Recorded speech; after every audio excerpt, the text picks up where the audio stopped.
Hi, it's Steve. Today we'd like to show you how to change the inlet water valve on your washer.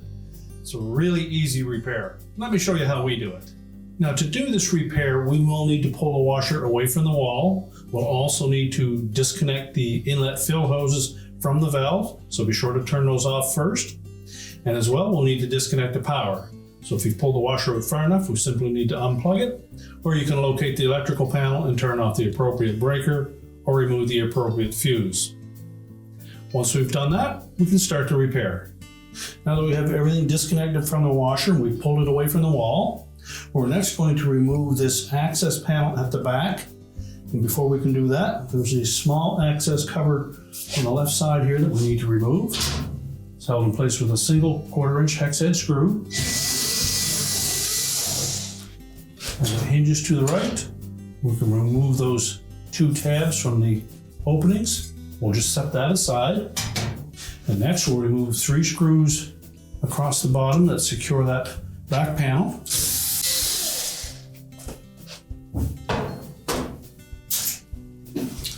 Just lift out on the bottom, allow that to drop down from the top edge of the console.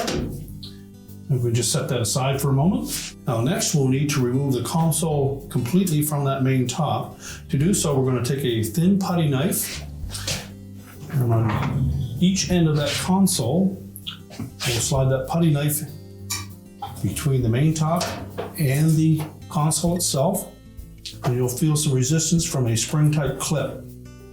We're going to completely depress that clip and reach in, just lift up on the front, and that will release one end of the console. We'll do the same on the opposite side.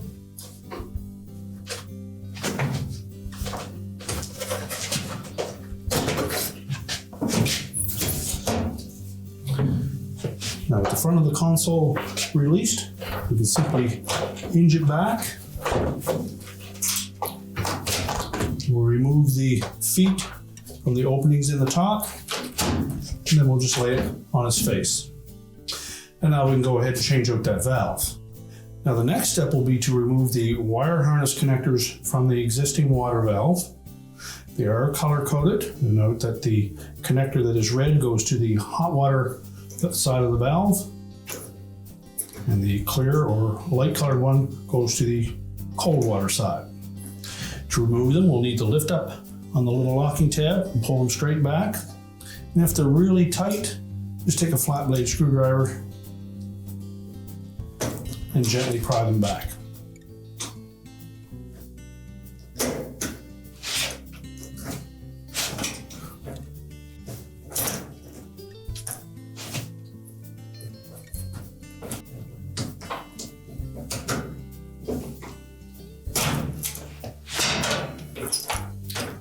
And just pull that harness out of the way. Now next we'll remove the 2 mounting screws that secure it to the main top. Again, these are 1/4-inch hex head screws.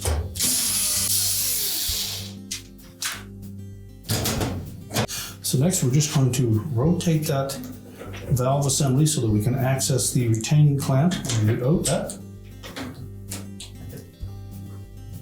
Slide that up onto the hose. You may need to just twist that hose gently to break the bond from the valve.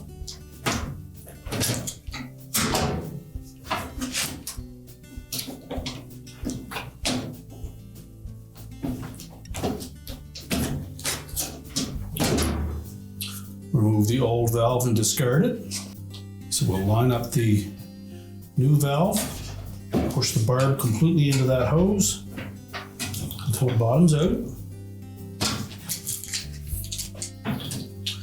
Then we'll reposition that clamp.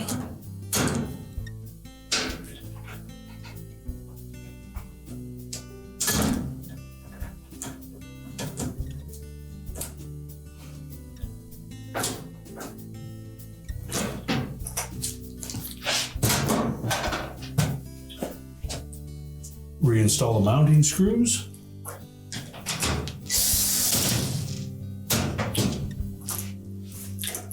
Reconnect the two wire harnesses. Make sure they're pressed down firmly and the locking tabs engage. And now we're ready to tilt that console into position. We want to make sure that as we get these rear hooks on either end of that console into the rear openings on the main top. Now with both of those hooks in place, we can simply press down on each side. The spring clips catch on the front. Now we're ready to put the back panel back on. So we tuck these two end tabs up in underneath the top of the console.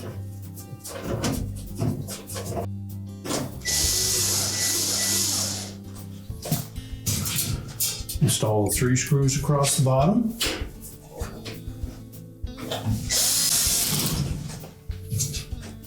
Next, to cover over the lower wire harness, engage the 2 tabs and secure it with the screw. We can then push the washer back into position and get ready to hook up our supplies. We're now ready to push that washer back into place. We can reconnect our inlet fill hoses, turn on the water and make sure we have no leaks. We'll then plug the washer back in or reconnect the power, and your repair is complete.